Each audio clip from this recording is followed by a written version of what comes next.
No vídeo de hoje eu vou desmontar esta máquina, vou tirar um motor antigo, vou pôr um motor novo. Se gostaste da ideia do vídeo, deixa o like, compartilha. Este é um vídeo do canal LUGAR de África.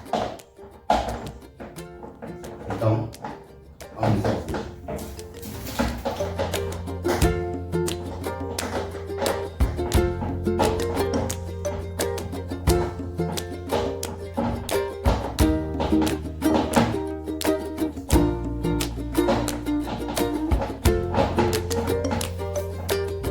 Aqui temos o capacitor novo e o motor novo. Vamos substituir na máquina.